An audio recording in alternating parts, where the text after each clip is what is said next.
ഇതാ നൂല് പിടിച്ചാൽ കാണാൻ പറ്റും ഈ ഒരു കെട്ടിന് വളവുണ്ട്.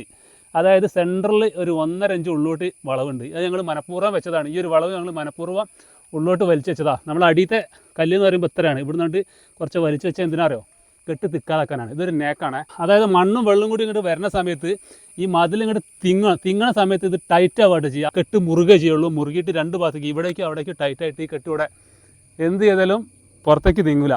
ഇതിപ്പോൾ സംഭവം ഇതിൽ ബീം വാർത്തിട്ടാലൊന്നും കാര്യമില്ല കേട്ടോ. ബീം അടക്കം അപ്പുറത്ത് കിടക്കും. അതാണ് നമ്മൾ ഇത് ഉറപ്പിന് വേണ്ടി ഒരു ബീം വാർത്താൽ മതി പറയും.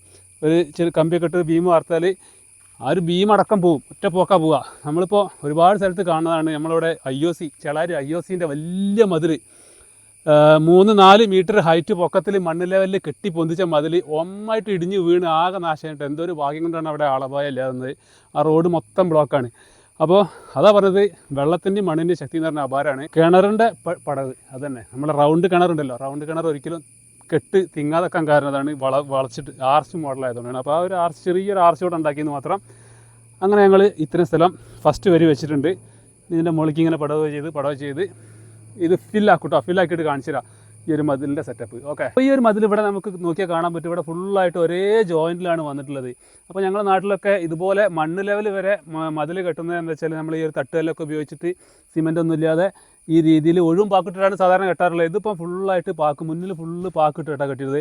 ബാക്കിൽ ഫുള്ളായിട്ട് ഒരു സപ്പോർട്ട് പോലെ ഇങ്ങനെ കല്ല് അട്ടി വെച്ചിരിക്കുകയാണ്, ഒഴിവായിട്ട് ഇങ്ങനെ വെച്ചാൽ. ഇതിപ്പോൾ ഇതിനെക്കാട്ടി കുറച്ചുകൂടി ബെസ്റ്റ് എന്ന് പറയുമ്പോൾ ഇങ്ങോട്ട് ബാക്കോട്ട് കൂട്ടിപ്പുറത്തും കിട്ടണം. ഒരു കല്ല് ഇവിടെ പാക്കായിട്ട് ഇടുകയാണെങ്കിൽ അടുത്ത വരി ഇവിടെ മുന്നിൽ ഒഴിവായിട്ട് ഇടുക, ബാക്കിൽ പാക്കായിട്ട് ഇട്ടാൽ കുറച്ചും കൂടി ഏകദേശം ഒരു 2 അടി വീതിയിലാണ് ഇപ്പോൾ ഈ ഒരു മതിൽ നിൽക്കുന്നത്. ഈ 2 അടി വീതിയിൽ ഇതിൻ്റെ ഉറപ്പ് ഫുള്ള് കിട്ടണമെന്നുണ്ടെങ്കിൽ ഇടയ്ക്ക് ഒരു കല്ല് ബാക്കോട്ടും ഇങ്ങോട്ട് കയറി വരണം. ആ ഒരു നേക്കിലാണ് ഞങ്ങൾ ഇനി ഇവിടെ കെട്ടാൻ പോകുന്നത് കേട്ടോ. അപ്പോൾ നമ്മൾ അടുത്ത വരി ഈ രീതിയിലായിട്ടാണ് വെച്ചിട്ടുള്ളത്. അടുത്ത വരി ഞാൻ നേരത്തെ പറഞ്ഞ പോലെ തന്നെ ഫസ്റ്റ് വരി ഒഴുക്കായിട്ട് നീളത്തിൽ വെച്ചിട്ടുണ്ട്, ബാക്ക് സൈഡിൽ പാക്കായിട്ടും വെച്ചിട്ടുണ്ട്. അതുകൊണ്ട് നമുക്ക് ഈ ഒരു മതിലിൻ്റെ ഇത്രയും ഏകദേശം 2 അടി ഉണ്ടാവും. ഈ 2 അടി നമുക്ക് നല്ല ഒരു കൂട്ടിപ്പിടുത്തത്തിൽ ഉറപ്പ് കിട്ടും. ഇതേപോലെ ആകുമ്പോൾ നമുക്ക് ഇങ്ങോട്ട് ബാക്കോട്ട് കൂട്ടിപ്പിടുത്തം കിട്ടുന്നില്ല. ഈ ഒരു മതിലിൻ്റെ ഉറപ്പ് മാത്രമേ നമുക്ക്, ഈ ഒരു കല്ലിൻ്റെ ഉറപ്പ് മാത്രമേ മതിലിന് കിട്ടുന്നുള്ളൂ. അപ്പോൾ ഇത് ഇങ്ങനെ വെക്കണം കുറച്ചും കൂടി നല്ലതാണ്. ഇങ്ങനെ വെക്കുമ്പം പ്രത്യേകം ശ്രദ്ധിക്കേണ്ട ഒരു കാര്യം എന്താ വെച്ചാൽ ഇവിടെ മുറുക്കുമുറി പെട്ടെന്ന് വരാൻ സാധ്യതയാണ്. അപ്പോൾ ആ മുറുക്കുമുറി മാക്സിമം ഒഴിവാക്കിയിട്ട് വെക്കുക, കല്ല് മുറിച്ച് വെക്കാനുള്ളതൊക്കെ മുറിച്ച് വെക്കുക. ആ രീതിയിലാണ് ഞങ്ങൾ ചെയ്തത്. അപ്പോൾ ഇതിൻ്റെ ഒരു ഷേപ്പ് ഇതാ ഈ ലെവലിലായിട്ട് വരുന്നത്, ഇങ്ങനെ വളഞ്ഞു വന്നിട്ട് ഈ ഒരു രീതിയിൽ. അപ്പോൾ ഇത് നമ്മൾ മണ്ണൊക്കെ വരുന്ന സമയത്ത്, മണ്ണ് തിക്കണ സമയത്ത് ടൈറ്റായിട്ട് ഇത് ഈ ഒരു സൈഡിലേക്കും ആ ഒരു സൈഡിലേക്കും മതിൽ ടൈറ്റായി കൊടുത്തിട്ട് ഈ ഒരു നടുഭാഗം കൊണ്ട് തിങ്ങൂല എന്നുള്ളതാണ് ഞങ്ങളൊരു വിശ്വാസം കേട്ടോ. ആ ഒരു വിശ്വാസത്തിൻ്റെ പുറത്ത് ഞങ്ങൾ ഈ രീതിയിൽ മതിൽ രണ്ടാമത് ഇവിടെ കെട്ടി പൊന്തിക്കേണ്ടത്. ആദ്യം ഞങ്ങൾ കെട്ടിയതല്ല, ആദ്യം വേറെ ആൾ കെട്ടിയതാണ്. ഇവിടെ ഇത്രയും സ്ഥലം ഞങ്ങളൊരു മേജർ ഏരിയ, ഞങ്ങളൊരു മേജർ ഓപ്പറേഷനാണ്. അപ്പോൾ ഈ എന്തായാലും മഴ പെയ്താൽ അപ്പുറത്ത് ഇതൊരു ഇങ്ങനെ ഇറക്കക്കുത്തനുള്ള ഭൂമിയാണ്, അതായത് നല്ല ചെരിവുള്ള ഭൂമിയാണ്. നല്ല വെള്ളം, വെള്ളം അവിടുന്ന് ഇങ്ങനെ ഒരുപാട് വെള്ളം ഇങ്ങനെ വന്നിട്ട് ഈ ഒരു സ്ഥലത്ത് നിറഞ്ഞു നിൽക്കുകയാണ് ചെയ്യുക. ആ വെള്ളം നന്നായിട്ട് ഇവിടെ കെട്ടിക്കിടക്കണോണ്ട് തന്നെ നല്ല വെള്ളം, മണ്ണിൻ്റെ നല്ല ഒഴുക്ക് തിക്ക് ഇവിടെ ഉണ്ടാവും. അപ്പോൾ ഞങ്ങൾ ഉദ്ദേശിക്കുന്നത് ഇതുപോലത്തെ പൈപ്പ് ഇതിലിടാനാണ് ഉദ്ദേശിക്കുന്നത്. ഇതാ നമുക്കൊരു 4 ഇഞ്ചിൻ്റെ പൈപ്പ് 2-3 എണ്ണം കൂടി വാങ്ങിക്കൊണ്ടുവരാണ്ട് ഈ ഒരു പൈപ്പ് ഇടയ്ക്കിടയ്ക്ക് ഇങ്ങനെ ഇട്ട് കൊടുക്കണം. അതായത് വെള്ളം ഒഴിഞ്ഞു പോകാൻ വേണ്ടിയിട്ട്, വെള്ളം കെട്ടി നിൽക്കാതാക്കാൻ വേണ്ടിയിട്ട് ഈ ഒരു പൈപ്പും കൂടി, ഒരു 2-3-4 പൈപ്പും കൂടി ഇതിലിട്ട് വെച്ചിട്ട് സെറ്റാക്കും കേട്ടോ. ഈ ഒരു വെള്ളത്തിൻ്റെ ഒഴുക്ക് നമുക്ക് കാണണമെങ്കിൽ ഇതാ ഇവിടെ നോക്കിയാൽ മതി. ഈ റോഡ് ഇത്രയും ആഴത്തിൽ മണ്ണ് കുത്തിയൊലിച്ച് പോയിട്ട് ഇവിടെ വലിയ ചാലായിട്ട് മാറിയിട്ടുണ്ട് കേട്ടോ. ഇത് കോൺക്രീറ്റ് ആണ്. ഈ കോൺക്രീറ്റിൻ്റെ റോഡ് കുറച്ച് പൊളിഞ്ഞിട്ട് ഇത്രയും മണ്ണും വെള്ളവും ചെളി എല്ലാം കൂടി കുത്തിയൊലിച്ചിട്ട് ഏകദേശം ഇത്രത്തോളം വെള്ളം ഉണ്ടാവും, നല്ല വെള്ളം ഉണ്ടാവും. ഇവിടുന്ന് പഴയ ഒരു തോടായിരുന്നു, വാക്കയത്തോട് എന്നാണ് ഇതിന് പറയാം. നിറച്ചും തോട് റോഡാക്കിയതാണ്. അപ്പോൾ റോഡാക്കിയതുകൊണ്ട് തന്നെ വെള്ളം അങ്ങനെ ഒഴുകുന്ന സ്ഥലമാണ്.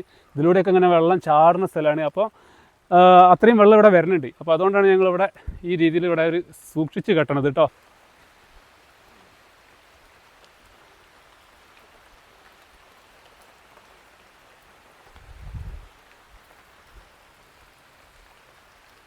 ഇതുപോലത്തെ ചീള് ഈ ഒരു ഗ്യാപ്പിൽ അതുപോലെ വരുന്ന ഗ്യാപ്പിൽ അടിച്ച് ടൈറ്റ് ആക്കലട്ടോ അടുത്ത പരിപാടി.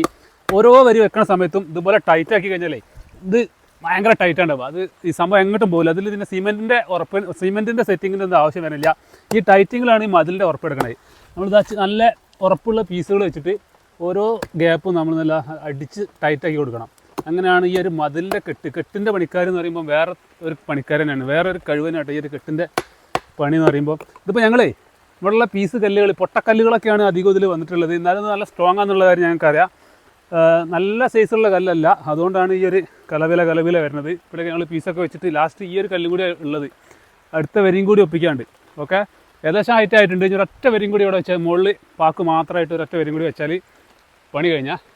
അപ്പോൾ ഈ ലെവലിലൂടെ ഈ ഒരു ലെവലിൽ ഫുള്ളായിട്ട് മണ്ണ് വരാനുള്ളതാണ്. ഈ മണ്ണ് കൊണ്ട് നീക്കിയിടാനുള്ളതാണ്. കുറച്ച് മണ്ണ് അവിടെ നിന്ന് കോരിടാണ്ട് കുറച്ച് വലിയ കരിങ്കല്ലൊക്കെ ഉണ്ട്. ആ കരിങ്കല്ലൊക്കെ ഇവിടെ കൊണ്ടുവന്നിട്ട് അതിൻ്റെ ശേഷം ആ മണ്ണൊക്കെ കോരിട്ടാൽ ഈ ലെവലിൽ വരെ മണ്ണ് കിട്ടും. ഈ മണ്ണും കൂടി വന്ന് ഇതിൻ്റെ ഗ്യാപ്പിലൊക്കെ ഫില്ല് ചെയ്ത് സ്ട്രോങ് കൂടി വരും. ഓരോ കല്ലും ഉള്ളോട്ട് മറിച്ച് വെച്ചിട്ടുണ്ട്. ഏകദേശം ഇവിടെ എത്തുമ്പോൾ ഒരു 1.5-2 ഇഞ്ചോളം ഉള്ളോട്ട് മറിഞ്ഞിട്ടാണ് ഈ ഒരു കല്ല് നിൽക്കുന്നത്. കറക്റ്റ് തൂക്കനല്ല, അരഞ്ച് ഉള്ളോട്ട് മറിച്ചാണ് ഞങ്ങളിത് ചെയ്തിട്ടുള്ളത് കേട്ടോ.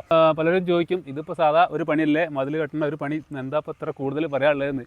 ഞങ്ങളെ ഇന്നത്തെ ഒരു വർക്ക് ജസ്റ്റ് സംഭവം ഈ ഒരു മണ്ണിൽ ഈ തട്ടുകല്ലുകൊണ്ട് ഈ രീതിയിൽ ചെങ്കല്ലുകൊണ്ട് കെട്ടണ ഈ ഒരു മതിലൊക്കെ ഉണ്ടല്ലോ, ചില ആൾക്കാർ കാണാത്ത സ്ഥലങ്ങളുണ്ടാവും. നമ്മുടെ ഈ ഭാഗത്ത് ഇത് സാധാരണ വ്യാപകമായിട്ട് ചെയ്യുന്ന ഒരു വർക്കാണെങ്കിലും ചില ഭാഗങ്ങളിലൊക്കെ ഈ ഒരു വർക്ക് ഇതുപോലെ മണ്ണിൽ തട്ടുകല്ല് വെച്ചിട്ട് ഒഴുമ്പാക്കൊക്കെ ഇട്ട് കല്ല് ചീളടിച്ച് കയറ്റി ഈ രീതിയിലുള്ള പടവ് അറിയാത്ത കുറേ ആൾക്കാരുണ്ടാവും, കാണാത്ത ഒരുപാട് ആൾക്കാരുണ്ടാവും. അവർക്കൊക്കെ ഒരു കൗതുകമായിട്ട് മാറും കേട്ടോ ഈ ഒരു ഞങ്ങൾ ഇന്നത്തെ ഒരു വർക്ക്. അപ്പോൾ ആ രീതിയിൽ നിങ്ങൾക്കൊക്കെ ചിലർക്കൊക്കെയും ഇഷ്ടപ്പെട്ടിട്ടുണ്ടാവും എന്ന് വിചാരിക്കുന്നു. അടുത്തൊരു ഇതുപോലെ വേറൊരു വർക്കുമായിട്ട് അടുത്ത ദിവസം വരാം. ബായ്.